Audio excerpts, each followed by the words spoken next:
The next group that would like to speak are the Bowen Island historians, and I believe it's Mrs. Underhill and Rob Forbes, and Joan Wood. Hi. My name is Rob Forbes. I'm one of the directors for the Bowen Island Historians, and I just want to add that we've officially changed our name to the Bowen Island Museum and Archives because we feel that's a better recognition within the public, and if visitors are coming over, are they going to be looking for a website that says Bowen Island Historians or the Museum and Archives? So it's a better way of marketing ourselves. Main purpose, obviously, I'm here today, and I'll be brief as concise as I can be. We're applying for a municipal grant for an amount of $54,600, and this is really to go towards hiring a part-time archivist and a full-time curator. And the museum is really dependent on a trained archivist and curator. And right at this time, we have a curator that's working, getting paid for 2 days a week. Our archivist, longtime archivist, has retired this last year, Dorothy Lawson. So there's a bit of a vacuum that we're finding. So we really need to have some paid staff. When you take a look at, who we serve with the residents, off-island visitors, and sort of long-distance researchers, we also provide exhibits and tours with student groups, seniors groups. We worked with the Bowen Island Community School with the Youth Curator program, and that was they put together photographs and artifacts for a month-long period within the school, and there was a real connection with the younger students within that school. One of our goals is to open our doors 5 days a week with professional staff on hand to assist the public. Right now, we're only open 2 days a week during the winter months, and it's only during the summer where we have students that come in that we're open 7 days a week. So we've had to cut back our services in the last few years. If you take a look at the role of what an archivist does, they collect and catalog photos, newspaper articles. They conduct interviews, and they catalog those interviews as well and document them. A curator does more or less the same thing in collecting and cataloging, but this artifacts. They conduct research and work on exhibits. Just the volume of the amount of artifacts that are coming in, and we're constantly getting that stuff coming in, and the fact that we have the archives as well, documents that are coming in. It takes a lot of time in cataloging these things and setting them aside. And our volunteers don't have that kind of time and resource, and we need people who are educated in this. So really, that's what we're asking for, that amount of money. We really want to spend with our volunteers is increase the awareness of the museum and archives and be a community resource for our history. But as well, when you take a look at the residents of Bowen Island, we really have an opportunity we benefit from understanding our history and having a place for safekeeping for our artifacts. But as well, when you take a look at what Alan mentioned earlier on about the steamship days, we're actually a great resource for marketing this island to the public, and visitors alike. And that's where we become very relevant, not only just preserving the history, but the future and marketing ourselves. So I just want to thank you for your time and appreciate your support.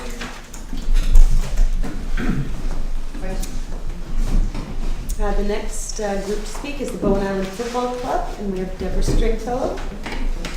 Mayor, councillors, we're a non-profit organization, and I think you'll agree that in the last 5 years we've accomplished quite a lot on our own.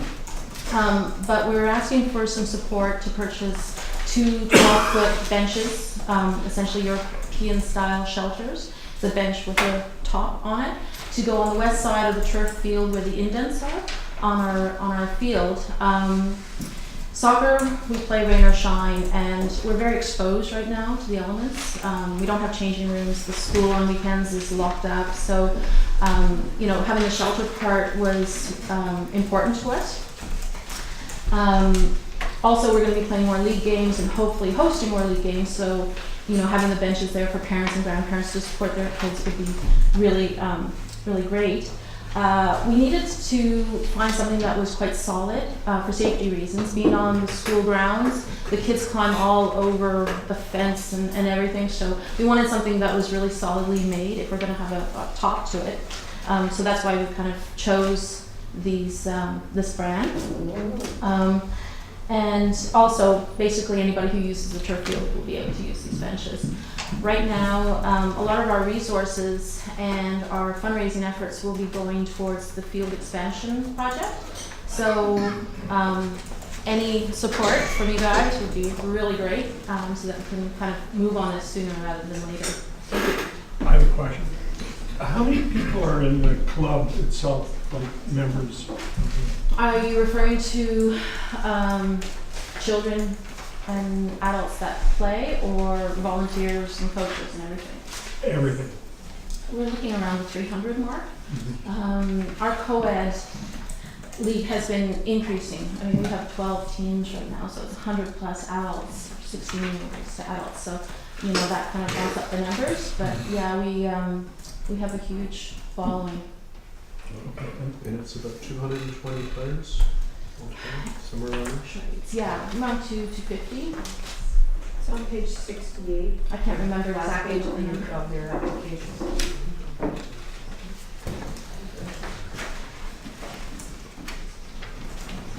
I can test. Thank you. The next group is Tir-Na-Nog Theatre School.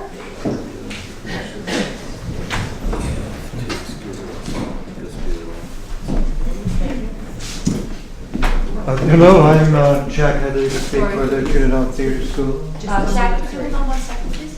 Sure. You declared a conflict of interest? Yeah. Could I just have you state the reason? We as a landlord. Thank you. That's sexist. Jack Headley to speak for the Tir-Na-Nog Theatre School Society, and thank you very much for making time to listen to all of us today. I think in 3 minutes, the best thing I could do would be to give you a little bit of the history that brought us to the situation we're in today, and our vision for the future. My partner and wife, Julie Tetzner, has been teaching theater arts and movement and art to young people most of her adult life. The two of us first worked together as the Tir-Na-Nog Theatre School, presenting theater arts courses in 1988 on the island here.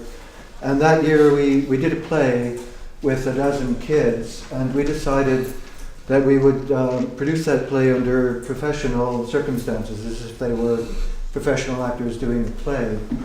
And the following year, twice that number came up, and the year after that again, twice that number, until eventually we had at one point 120 children acting in a festival that went on for 10 weeks, presenting 10 different plays to the community.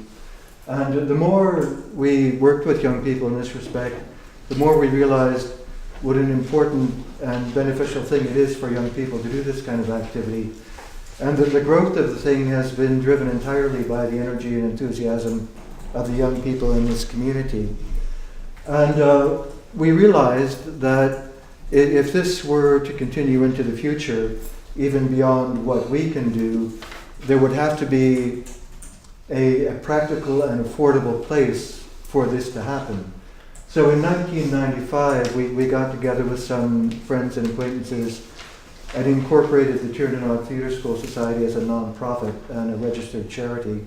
And one of the elements in the constitution of society is to do exactly that, to provide a sustainable, affordable place where this activity can happen on the island. And in December of 2004, we moved into the building at the top of Cates Hill.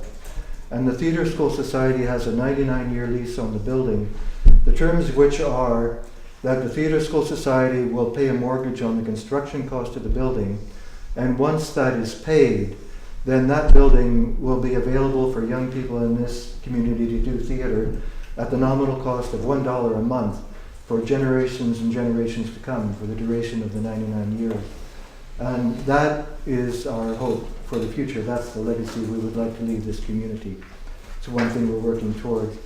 And beyond that, I could just mention that even now at this moment, we're involved in doing our 24th annual Festival of Plays.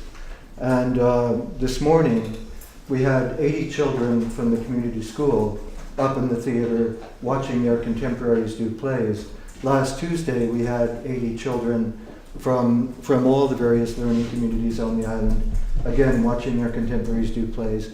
And this will go on for the next 3 weeks. So beyond the children in the school, all of the children in all of the educational institutions on the island come up to see plays, as well as the shows we do, public shows for the community at large. And last year, 2011, there were 79 performance events in the theater there, 40 of which were Tir-Na-Nog events, and 39 of which were other organizations within the community, including a festival which brought in actors from New York City, from Vancouver, as well as local companies to do theater for the island. And I think that's my 3 minutes. Thank you very much for listening. Next group to speak is Abbey Field House. Is there anybody from Abbey Field? I guess not. The next group is the Bowen Island Gymnastics.